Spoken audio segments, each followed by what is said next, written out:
yang benar. Kita tidak hanya berfokus kepada masalah-masalah di dalam dunia. Sebagai orang percaya, yang betul adalah kehidupan kita berfokus kepada Kristus. Kalau demikian menjadi pertanyaannya, mengapa kita harus berfokus hanya kepada Kristus?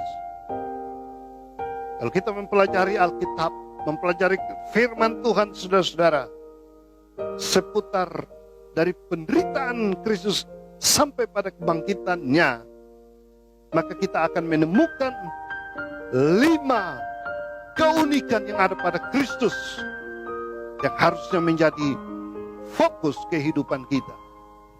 Dan dengan memahami 5 keunikan ini, maka hari ini juga Anda akan merubah fokus hidup Anda untuk kepada Kristus, bukan kepada dunia yang persoalannya selalu berubah-ubah ini. Keunikan yang pertama yang ada pada Kristus yang harus menjadi fokus kehidupan kita, yaitu penderitaannya yang unik. Keunikan dalam hal penderitaannya. Saudara-saudara, kalau kita membaca kitab Yesaya, di sana kita temukan apa keunikan penderitaan Kristus. Yesaya 53 ayat 3 dan 4 mengatakan begini, Ia dihina dan dihindari orang, seorang yang penuh kesengsaraan dan yang biasa menderita kesakitan. Ia sangat dihina sehingga orang menutup mukanya terhadap dia, dan bagi kita pun dia tidak masuk hitungan. Tetapi sesungguhnya penyakit kita yang ditanggungnya dan kesengsaraan kita yang dipikulnya. Padahal kita mengira dia kena tulah, dipukul dan ditindas Allah. Apa keunikan dari penderitaan Kristus di sana, saudara-saudara? Keunikannya itu dia menderita bukan karena dosa dan kesalahannya. Penderitaannya sebagai ganti manusia, menderita bagi kita. Penderitaan kita ditanggung olehnya. Di dalam Alkitab kita jumpai beberapa tokoh Alkitab juga yang menderita. Lihat bagaimana penderitaan daripada Yusuf. Penderitaan yang dialami oleh karena ulah perbuatan dari saudara-saudaranya. Yusuf ditangkap, Yusuf dibuang dalam sumur, Yusuf diambil, Yusuf masuk di dalam penjara, difitnah. Itu sebuah penderitaan juga. Dan seorang tokoh lain lagi, Ayub, yang menderita. Penderitaan fisik dialami oleh Ayub. Dan ini penderitaan yang luar biasa juga. Tapi penderitaan Yusuf dan penderitaan Ayub tidak menghantar kepada kematian. Tapi penderitaan Yesus, penderitaan yang membawa dia kepada kematian. Unik bukan? Saudara-saudara, keunikan ini luar biasa karena dia menanggung penderitaan untuk menanggung dosa semua umat manusia. Di mana ada orang yang mau menderita untuk menanggung dosa semua umat manusia? Gak ada di dalam sejarah kemanusiaan, dalam sejarah dunia, satu pribadi yang mau menderita untuk semua orang seluruh dunia. Mari kita akui bahwa penderitaan Kristus ini sebuah penderitaan yang unik dapat bagi semua umat manusia. Keunikan yang kedua, kalau kita mau membaca kitab Roma, keunikan tentang kematiannya, dia bukan hanya menderita, tetapi dia sampai mati. Karena itu saudara, Yusuf menderita tidak sampai mati, Ayub menderita tidak sampai mati, Yesus menderita sampai mati di kayu salib. Saudara-saudara yang terkasih, Roma pasal 6 ayat yang ke-10 mengatakan demikian. Sebab kematiannya adalah kematian terhadap dosa, satu kali untuk selama-lamanya, dan kehidupannya adalah kehidupan bagi Allah. Keunikan kematian Kristus yaitu kematiannya terhadap dosa, satu kali untuk selama-lamanya. Luar biasa bukan? Dia mati bukan karena dosa dan salahnya. Dia mati karena dosa manusia. Dosa yang berdampak menghancurkan kehidupan manusia, membuat manusia terpisah daripada Allah. Kristus mati menggantikan manusia untuk menyelamatkan manusia dari dosa. Dia mati menggantikan kita. Luar biasa, sungguh unik. Jadi saudara-saudara, mari kita fokus kepada penderitaannya yang unik sedemikian rupa, kematiannya yang unik juga sedemikian rupa. Saudara-saudara, sungguh amat bernilai. Kematian Yesus bernilai bagi semua umat manusia di dunia. Sesuatu yang unik, bukan? Apakah saudara pernah menemukan ada orang yang mau mati untuk semua umat manusia di seluruh dunia ini? Belum pernah ada dalam sejarah manusia. Keunikan yang ketiga ini dalam hal kebangkitannya. Dia bangkit, saudara-saudara. Luar biasa. Orang mati tidak ada yang bangkit, tapi Yesus mati, bangkit. Ini, saudara-saudara, sungguh sebuah keunikan.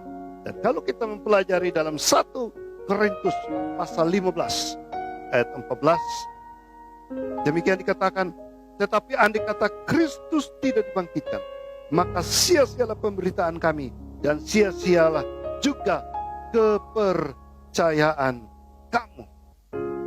Juga pada ayat yang ke-57 di sini ditekankan tentang keunikan dari kebangkitan Kristus.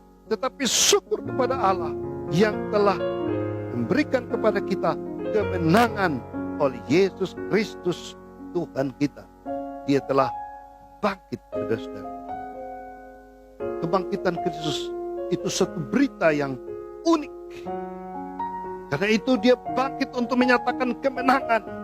Kemenangan atas kuasa dosa, kemenangan atas kuasa setan, kemenangan atas kuasa maut. Belum pernah ada orang yang mati dan bangkit untuk menyatakan kemenangan dalam 3 hal itu.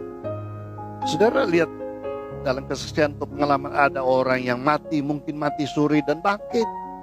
Tapi untuk apa, saudara-saudara? Bangkit hanya untuk diri sendiri. Tapi keunikan Kristus, dia mati, dia bangkit untuk menyatakan kemenangan bagi semua orang. Luar biasa. Keunikannya yang keempat, saudara-saudara. Supaya hidup kita tetap berfokus hanya kepada Kristus. Tidak hanya berfokus kepada masalah-masalah kehidupan dalam dunia ini. Keunikan dalam hal kuasanya. Kalau kita membaca Matius pasal 28, saudara, kita temui di sana keunikan dalam hal kuasa Kristus. Di sana ditekankan dalam Matius pasal 28 ayat yang ke-18 mengatakan, Yesus mendekati mereka dan berkata, kepadaku telah diberikan segala kuasa di sorga dan di bumi. Keunikan kebangkitan dan kuasa Kristus, yaitu dia memiliki kuasa di sorga dan di bumi. Luar biasa. Memiliki segala kuasa di sorga dan di bumi. Bangga memiliki Yesus yang punya kuasa di sorga dan di bumi. Bahkan di dalam Filipi pasal 2 ayat yang ke-11, ayat ke-9 sampai 11 mengatakan demikian, bahwa dia sungguh berkuasa dan dalam keadaan sebagai manusia dia telah merendahkan dirinya dan taat sampai mati, bahkan sampai mati di kayu salib. Itulah sebabnya Allah sangat meninggikan dia dan mengaruniakan kepadanya nama di atas segala nama. Dia mati, dia bangkit, memiliki nama di atas segala nama, supaya dalam nama Yesus bertekuk lutut segala yang ada di langit dan yang ada di atas bumi dan yang ada di bawah bumi, dan segala lidah mengaku Yesus Kristus adalah Tuhan bagi kemuliaan Allah Bapa. Kuasanya yang unik, diberkuasa di langit dan di bumi, saudara, dan olehnya semua lidah mengaku Yesus adalah Tuhan. Kuasanya begitu unik, melebihi pemerintah-pemerintah, raja-raja yang ada di dunia ini. itu saudara-saudara semua mengakui kuasanya yang ajaib. Saudara ingin mengalami kuasa Tuhan, saudara harus hidup tetap berfokus kepada Tuhan, maka kuasanya dapat terjadi dalam kehidupan kita dari hari demi hari. Saudara, kuasanya itu dinyatakan untuk menguatkan orang percaya. Kalau kita baca kitab Wahyu itu juga menjelaskan di sana bahwa katakan Yesus Kristus punya kuasa yang luar biasa. Pasal 1 ayat yang kelima kitab Wahyu. Dan dari Yesus Kristus saksi yang setia yang pertama bangkit dari antara orang mati, dan yang berkuasa atas raja-raja bumi ini. Kuasa yang unik, dia berkuasa atas raja-raja bumi. Berarti dia adalah raja di atas segala raja. He is the king of the king. Dahsyat bukan? Hidup kita berfokus pada dia. Yesus yang punya kuasa di atas segala-galanya. Dia menghibur dan mengatakan juga dikatakan ayat yang ke-8. Aku adalah Alfa dan Omega, firman Tuhan Allah, yang ada, yang sudah ada, dan yang akan datang, yang maha kuasa. Dan di dalam ayat yang ke-17 bagian B, jangan takut, aku adalah yang awal dan yang akhir. Ayat 18, dan yang hidup. Aku telah mati, namun lihatlah, aku hidup sampai selama-lamanya. Aku memegang segala kunci maut dan kerajaan maut. Keunikan kuasa kebangkitan Kristus, saudara-saudara. Dia berkuasa atas segala-galanya. Bangga bukan kita memiliki Yesus yang berkuasa di atas segala-galanya. Keunikannya yang terakhir, yang kelima, adalah keunikan penyertaannya. Saudara-saudara, penyertaannya yang ajaib. Kalau kita baca kitab Matius pasal yang ke-28 bagian ayat yang ke-20 bagian akhir.